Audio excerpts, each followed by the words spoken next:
Hello, and welcome to my, I guess you'd call this a Zoom class, Zoom webinar. My name is Donna Baranya, and I'm with our Sacred Journeys. I am a coach, life coach. I'm a hospice chaplain and a grief counselor and a minister, and I wanted to talk to you a little bit about grief today. And grief is something that I think many of us are experiencing right now. I think there is a lot going on in our world right now that is uncertain. And when we think about grief, I think many of us identify grief as when we're coping with the death of a loved one. What I want to share with you today is grief can show up in many forms. It's anytime we experience a loss. It could be a loss of a job. It could be the loss of a relationship. It could be the loss of a home. It could be the loss of a loved one due to death. It could be the loss of a hope or a dream or an expectation. There are a variety of ways that we experience the grieving process. And what I want us to encourage us today is to possibly get a little more of an understanding of the grieving process so that we have an opportunity to heal. Oftentimes when I'm talking about grief with somebody, I talk about the individuality of grief. Just like we all are born with our own fingerprint, we're also have our own grief print. So how we grieve is going to be different from our best friend, from a family member, from a partner. There's a variety of different ways that we grieve. And it doesn't mean one is better than the other or easier than the other. It's just the unique way it's showing up for us. So I really want us to, if we can, encourage us to remember who we are.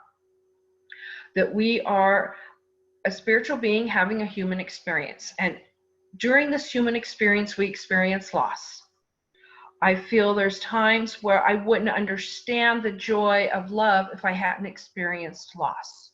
I wouldn't understand what sadness was if I hadn't experienced joy and love. There are a variety of things that we experience in our world, and I think it's all sacred. I think it's all part of how we become who we are, how we evolve, how we shift, how we heal, how we grow. I'm a firm believer that there's something within us that's resilient. There's something that is within us that can encourage us to heal. And by heal, I mean to become healthy, to become whole again, to reveal that wholeness that's within us. When we're grieving, sometimes we have difficulty with our sleeping or eating patterns change. We have physical symptoms. Maybe we don't feel well. We just feel off, but we can't explain what that means. Sometimes we have a difficulty with headaches, or we get sick physically. It's almost like our body's way of releasing what we're feeling. We sometimes might have difficulty concentrating, focusing, staying on task. Maybe I'm used to being able to go to the grocery store, but now I need a list because I bought absolutely everything but the thing I went to the store for. I didn't buy that milk, but I got $250 worth of other food that wasn't on my list. Sometimes we might find ourselves walking into a room and not remembering why, or easily being distracted, or we used to enjoy reading and now I can't focus to pay attention and comprehend what I just read.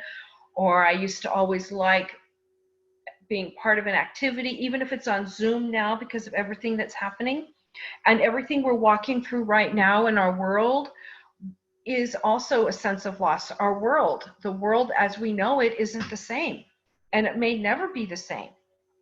And how do we experience that? How do we cope with that? I'm going to encourage us to remember our support systems. When I'm having a hard time focusing, I'll try and maybe remember to take down a to-do list. Maybe the social aspects of loss, some experiences, I used to always participate in my Zoom book club. I don't feel like doing that right now. Or I used to like to Zoom my friends and we all enjoy dinner together while apart. You know, kind of bring our own dinner to the Zoom meeting, or a cup of coffee, or whatever it might be. Maybe we're exercising together on Zoom, doing yoga, and I don't feel like participating. That's also another way we might be coping with the loss. And I'm going to encourage us to be okay with that, because sometimes giving ourselves permission to be where we're at right now is the best gift we can give ourselves. It doesn't mean we're going to stay in this place. It doesn't mean that we won't always not want to participate or will always be forgetful, but allow ourselves that space right now if we can. I trust that as things continue to shift and we heal, things may come back into a different perspective for us. Carl Jung says it's not what happened to me, it's how what I choose to become, who I choose to become. Who am I choosing to become in this moment? With all these feelings of loss that I might be experiencing, or uncertainty, or a roller coaster, there's so many different analogies that we use for grief. And for each of us, there might be one that speaks to us in another way or in a deeper meaning. I truly believe grief is an expression of the love I got to experience prior to this, if it's the death of a loved one. The grief I might be experiencing because a hope or an expectation or a dream isn't coming to realization is because I'm realizing it's different than the way I had originally imagined it. Doesn't mean it can't be even better. I have no idea, but I'm in the hallway right now.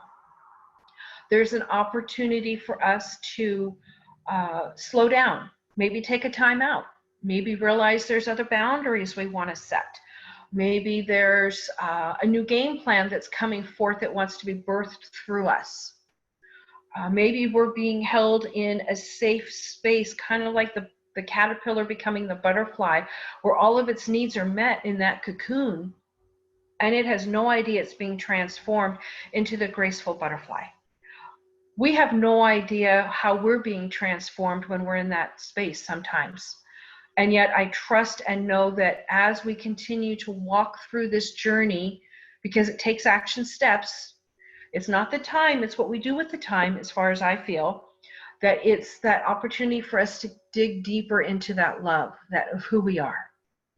So as we're initially experiencing the grieving process, I'm going to encourage us to be gentle with ourselves, to remember that there is that proverbial light at the end of the tunnel. We might not see it right now.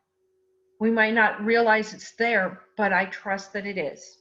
So reach out to your support system, especially in the initial feelings of loss, whether that's a friend over Zoom or over the phone, or an email or a text, or joining a Facebook community.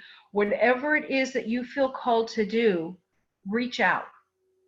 Please don't walk this journey alone. We all have that choice. We all have the choice to walk it alone. And in another conversation, I'll talk a little bit more about how to journey with someone in loss and how to reach out so that you're not doing this alone. Thank you so much for joining me today. Grief is unique to each of us. It is something that none of us want to experience. I often say it's a club that I did not apply for, sign up for, wish to join, and yet I'm a part of it. I too grieve losses in my own life, and I've experienced those losses personally as well as professionally. And I absolutely know and believe that healing is attainable if we make that choice. I'm also going to talk in future conversations about what I feel is the crux of the grieving process. So I encourage you to look for our future conversations. Thank you for joining me today.